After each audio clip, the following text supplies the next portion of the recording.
You know, we don't get very many requests sometimes, and sometimes we do get them from people that are listening to the show.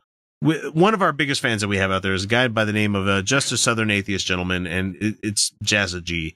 And he left us a voicemail this week where he wanted us to talk about something in particular. I'm going to let him play his voicemail, and then we're going to get right into it. So here we go. Okay. Hey, y'all, it's Jazza G. I just wanted to personally say hello, or best way I could personally say hello. And thank y'all for all the content y'all put out, how much love and support that everybody gives y'all. It's awesome. I just wanted to see if y'all approach the subject, particularly think if y'all could, the Houston counties, or Houston city's decision to decide not to have sex robot brothels. I kind of have mixed feelings on that, mainly because I'm, just a little particular to human flesh. But if y'all could, just let us know what you think. Thank you much. I find it funny that he had to, Jazza G, we know we love you, and you love us, and I just find it funny that you had to put in there, I'm just particular to the human flesh. Like, has he tried, though? Let's be honest. Have you tried a fleshlight that's been soaking in warm water for a while? I mean, it's delightful. It is delightful. A good warm silicone fleshlight is fantastic.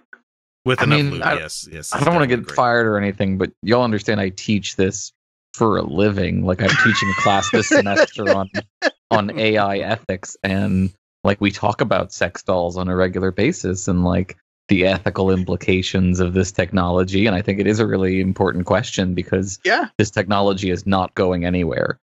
We were talking during the break that you could sooner ban the sun than ban sex robots. It's not going to happen. So what are the ethical ways to implement this technology? I think is a really important question. Well, I personally think you don't put any kind of AI in it, and you just make it a warm meat hole that you do your business on, and then you.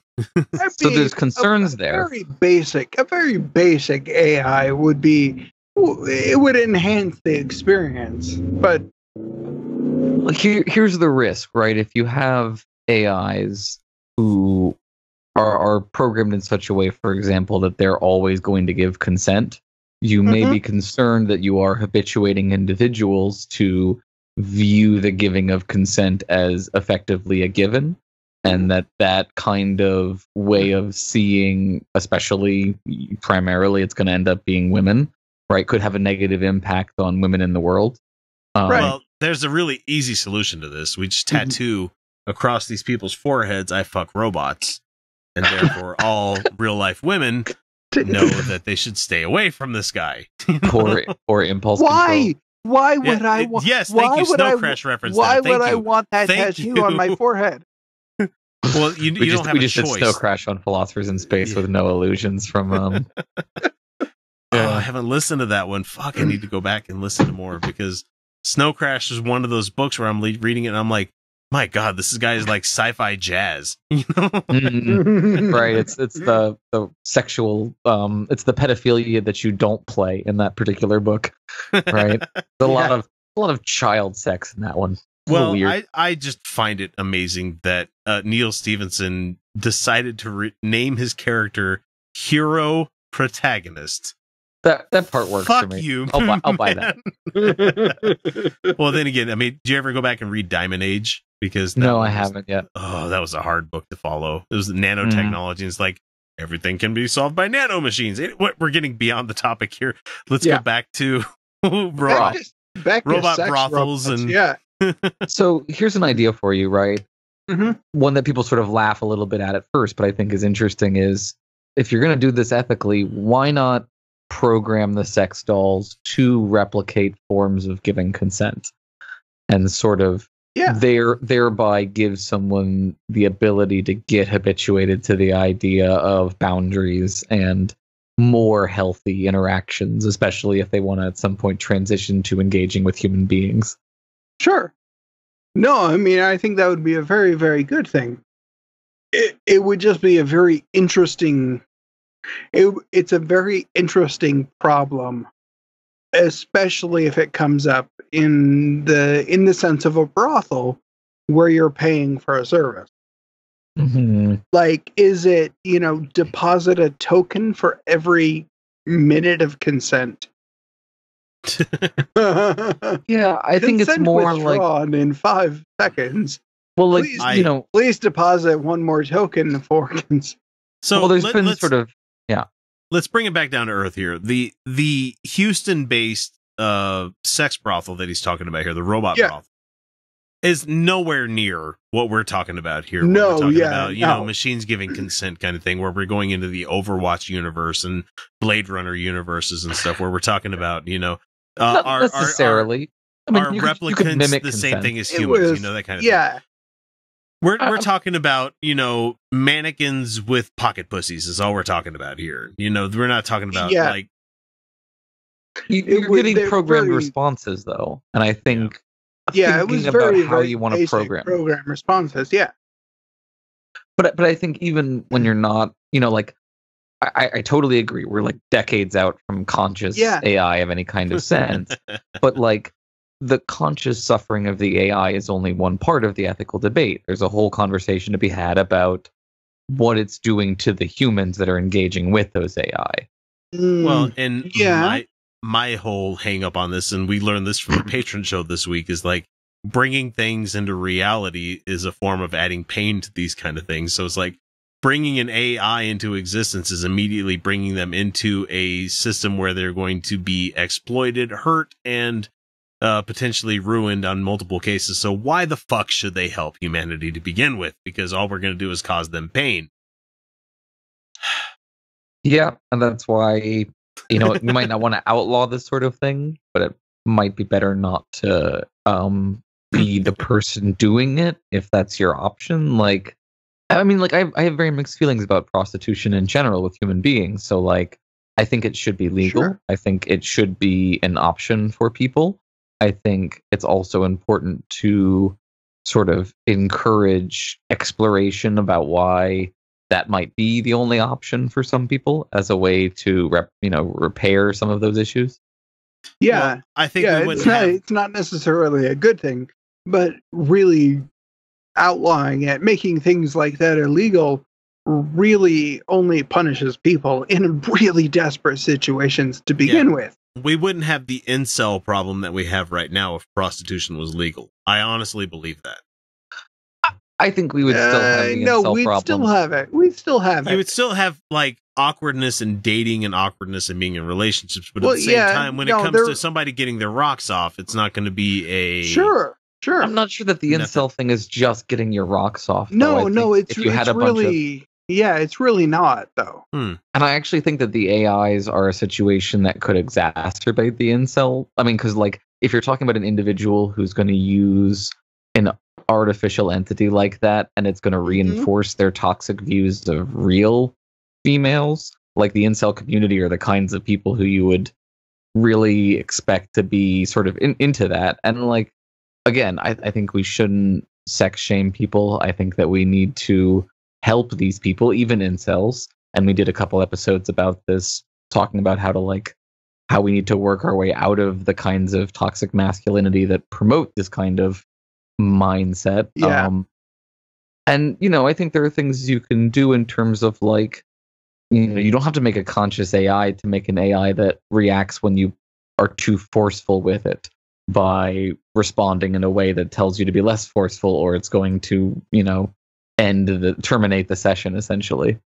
Yeah, the last thing we want is a robot brothel where you're able to do Westworld levels of shit to other robots, Exactly. Yeah. Yeah.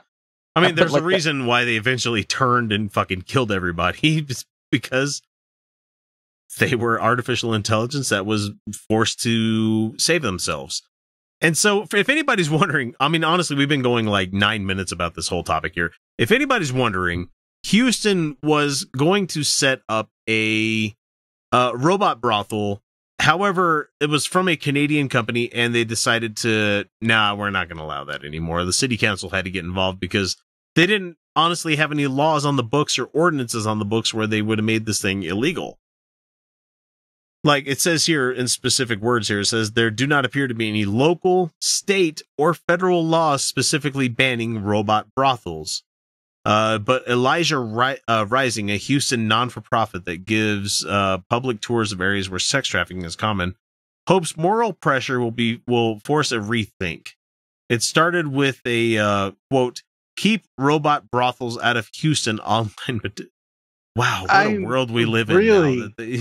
Why did they pick Houston instead of Austin? Like, isn't that the main problem with this story? Like, if you'd picked Austin, you'd have been sorted. You would have been okay, a little bit more. They probably would have been okay. I mean, really, the question would have been, what level of AI do these robots have, and can they give or withdraw consent?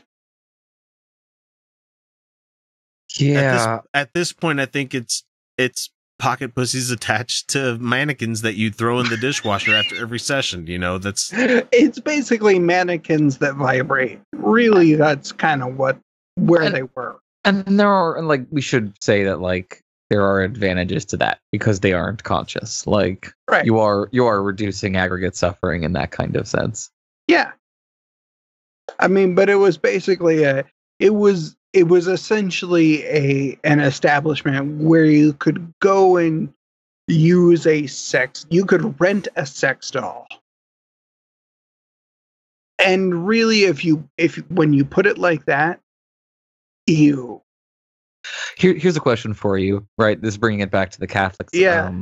Again, like, if you're okay with sex dolls as a outlet for individuals in these circumstances, what are your feelings about child sex dolls for pedophiles as a therapy outlet? This is my job, is posing really horrible ethical conundrums to people. Which is why your podcast is called. Right. And why everyone hates me. Right. Right. And that's a terrible, I mean, first, that's a terrible, terrible question. But at the same time, I can't think of like a really good reason other than it sounds really just ew. It sounds oogie, but at the same time, yeah, I can't think of like a significant or good argument against it. You fucking pedophile there, Kyle. God, you're so... No. I'm not going to help you on this one. I'm just going to twist a little bit. You shouldn't. But I mean, really, if you really want to come down to it, isn't every sex robot technically underage? Because they're all less than 20 years old? Because they're all less than at least 18 years old. Yeah. So we have to start treating our sex robots like fine whiskeys. We have to put them in fucking shelves for 20 years. You build it. You put it in a box. You can't open it. This robot is at least 18 years old. I'm sorry. Single malt. We're talking single malt. It's like a single malt. Yeah, single malt prostitution here. Right. You can only open the crate after 18 years.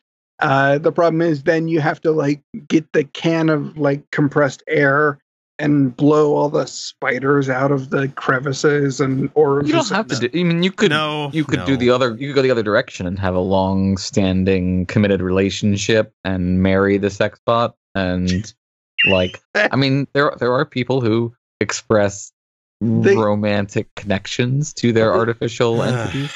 I can't wait to hear Pat Robertson talking about that in 2040. I honestly can't wait. He's going to be around that long. He's not going to go anywhere. Yeah, I mean, this is the future transhumanist liberal bloc. But I mean, on the same, I am a transhumanist. There are people who also have physical romantic relationships with their cars. So livestock. Except the livestock can't give consent, neither can the machine. So right. You gotta walk right up to that kink shaming line there, don't you? Right, yeah. You have to step right up to it and just be like, look, neither can a dead body. So Jesus Christ, Kyle. What about an AI that simulates a dead person? That's a good one. We did pedophile, but we didn't do dead one. Isn't that just an AI that's turned off? That's the AI where you touch the clitoris and be like, I am dead. I am dead. It's just an AI that's been in the fridge for a little bit. I think if you ever watched the show Humans, by the way, everyone's like obsessed with Westworld, but there's a really great show called Humans about AIs that it sort of gets into the other side of things, which is the like fear of emotional replacement by these entities. Especially I think if we're being overly gendered about it, right? The obsession is for men, there's going to be something else to have sex with, and for women, there's going to be something that doesn't try to have sex with you all the time. Oh, so my marriage. Okay. A companion that isn't just always trying to have sex with you. Which is not to say that genders don't, that women don't like having sex, obviously. No king shaming. Hashtag not all women. Hashtag not all women. Not all women. No. The difference is where the initiation is coming from. Mm-hmm. From my understanding, the difference is women have people trying to have sex with them from the age of 12 or 13. Right. And no amount of wanting to have sex with anyone makes that amount of people trying to have sex with you fun. Right. Oh, God. You're touching too close to reality here, Aaron. Fuck you. I like to just grab third rails for a fun. Sure you do. Yeah. I mean, yeah, as somebody that's been, having to beat people off with a stick for the past 20 years, it's not that bad. Why a stick? Your hand would work a lot better.